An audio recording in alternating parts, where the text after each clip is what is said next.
मंत्री के सामने निर्दलीय ने ठोकी ताल। मारवाड़ की राजनीति में हैंडपंप से आया भूचाल।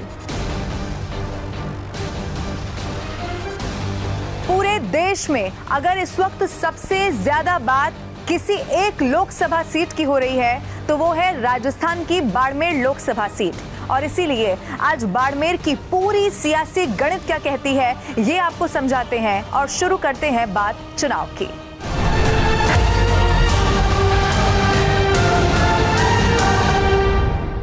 मारवाड़ की मिट्टी चिलचिलाती धूप में जितना पारा बढ़ा देती है, अब ये मानिए कि उसी तरह का पारा इस वक्त मारवाड़ की राजनीति में बहुत ज्यादा बढ़ चुका है।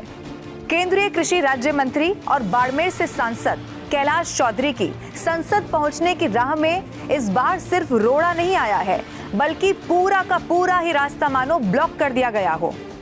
और अब सवाल ये है कि क्या इस राह को वो पार कर पाएंगे।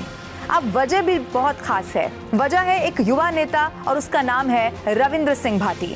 जेएनयू में छात्र राजनीति से लेकर शिव सीट से निर्दलीय विधायक बनने तक और फिर राजस्थान विधानसभा के भीतर मारवाड़ी में शपथ लेने वाले रविंद्र सिंह भाटी इस वक्त इंटरनेट सेंसेशन बन चुके हैं।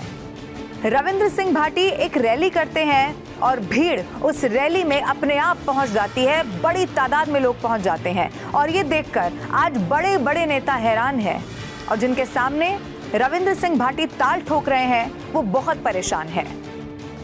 और आज इसी बाड़मेर सीट की सियासी गणित क्या कहती है ये मैं आपको समझाने वाली हूं और इसीलिए दो चेहरों की हम बात करेंगे। एक है कैलाश चौधरी और दूसरे रविंद्र सिंह भाटी। इनके बारे में बहुत अहम बातें मैं आपको समझाने वाली हूं। तो शुरुआत हम करते हैं सबसे पहले रविंद्र सिंह भाटी आखिर है कौन ये मैं आपको बताती हूँ। राजस्थान के शिव से ताल्लुक रखने वाला एक शिक्षक का बेटा जो सबसे पहला रिकॉर्ड अपनी छात्र राजनीति के दौरान तोड़ देता है। और ये बात 2019 के वक्त की है जब रविंद्र सिंह भाटी ने जेएनयू यानी कि जय नारायण व्यास यूनिवर्सिटी से अध्यक्ष का चुनाव लड़ना चाहा और एबीवीपी से टिकट की मांग कर दी, लेकिन एबीवीपी से टिकट मिल नहीं पाया। असल में यहीं से ही उनके राजनीतिक करियर की बहुत धुआंधार शुरुआत हो गई। हुआ ये कि भाटी ने उस वक्त बगावत कर ली और निर्दलीय के तौर पर अध्यक्ष पद का चुनाव लड़ा।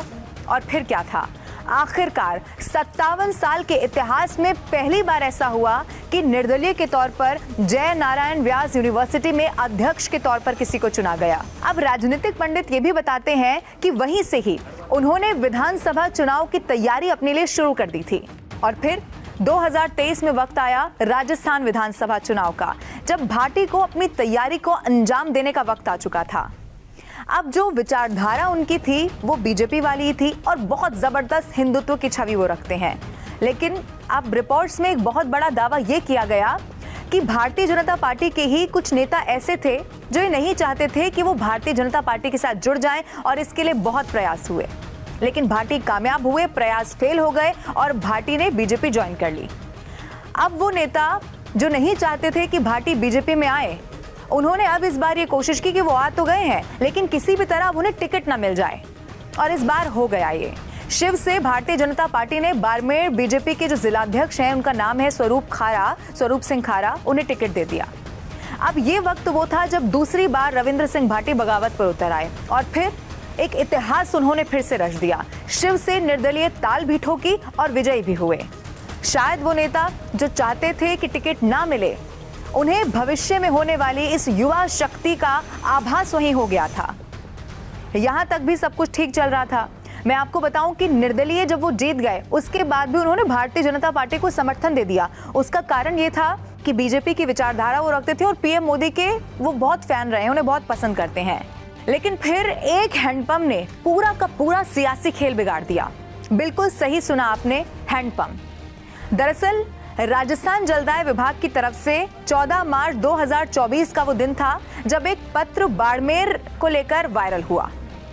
अब ये जो पत्र है, लेटर है, उसमें विभिन्न विधानसभा क्षेत्र में पेयजल किल्लत को दूर करने के लिए जो नेता हैं उनके डिजायर के हिसाब से हैंडपंप को मंजूर होने की जानकारी मिली। बस इसी जानकारी में सारा का सारा सियासी पेच फंसा हुआ है और अब मैं आपको वो लेटर दिखाती हूँ। इस लेटर को आप बिल्कुल ध्यान से देखिए। आपको इसमें दिखाई देगा कि पीएचईडी का जो ये लेटर है उसके अनुसार बाड़मेर में 20, चौटन में 20, आहोर में 10 और पिंडवाड़ा आबू में 20, जैसलमेर में 18, पचपदरा बालोतरा में 25, रानीवाड़ा जालौर में 20 और बायतू में 27 और शिव में, फिर से सुनिए, शिव में 22 हैंडपंप मंजूर कर दिए गए। लेकिन हुआ क्या कि जब इसमें शिव विधानसभा क्षेत्र का नाम लिया गया तो उसको छोड़कर बाकी सभी क्षेत्रों को नाम से यहां पर लिखा गया, जबकि शिव के बारे में स्पष्ट रूप से लिखा गया कि कुल 22 में से सिर्फ 2 हैंडपंप रविंद्र सिंह भाटी और जो 20 हैंडपंप है वो स्वरूप सिंह राठी की डिजायर पर मंजूर किए गए हैं। अब ये वही स्वरूप सिंह है जिनके बारे में इससे पहले मैंने आपको बताया शिव से बीजेपी ने टिकट दिया और इन्हीं के वजह से भाटी बगावत पर उतर आए थे। अब जो राजनीतिक विश्लेषक हैं वो ये कहते हैं कि बस ये जो हैंडपंप मंजूरी हुई इसी के साथ रविंद्र सिंह भाटी और स्वरूप सिंह राठौड़ का नाम लिखकर जो सामने आया वो सियासी रुख बदलने की कोशिश की गई और इसीलिए अब ये भारतीय जनता पार्टी को बहुत भारी पड़ सकता है। और सिर्फ ये राजनीतिक पंडित नहीं कह रहे, खुद रविंद्र सिंह भाटी ने मारवाड़ी में कबूल किया है कि ये सारी महाभारत हैंडपंप से ही शुरू हुई है। आप सुनिए। 5 गांव वास्ते शुरू हुई थी जो आज तक आप याद रखा और विश्वास ने बेड़ो क्या कि 2 हैंडपंप वाली जो महाभारत है आने वाले दौर में महीना एक नया इतिहास लिखते हैं। और ऐसा नहीं है कि उन्हें मनाने की कोशिश नहीं हुई होगी। मीडिया रिपोर्ट्स दावा ये भी करती हैं कि बहुत कोशिश हुई है, लेकिन अब इस तस्वीर को देखकर ऐसा लगता है कि उन्हें इस बात से कोई फर्क नहीं पड़ता कि कौन उनकी जीत की बात कर रहा है, कौन ये कह रहा है कि वो सफल नहीं हो पाएंगे, वो हार जाएंगे। अब उन्हें सिर्फ एक लक्ष्य यहां से नजर आता है और वो लक्ष्य है कैलाश चौधरी को चुनाव हरा देना। लेकिन कैलाश चौधरी जो मौजूदा मंत्री हैं वो भी बहुत कद्दावर नेता हैं। अब उनके बारे में भी मैं आपको थोड़ी सी जानकारी देती हूँ। अगर आप व्यक्तिगत तौर पर जीवन देखेंगे तो बहुत संघर्षों से उनका भरा रहा। ग्रेजुएशन करने के बाद कैलाश चौधरी को राजनीति में जो बहुत खास पहचान नहीं मिली, तो आप ये जानिए कि अपनी आजीविका को चलाने के लिए बस कंडक्टर की भी नौकरी उन्होंने की है। और ठीक ऐसे ही छात्र राजनीति से वो उभरे हुए नेता हैं जैसे कि रविंद्र सिंह भाटी हैं।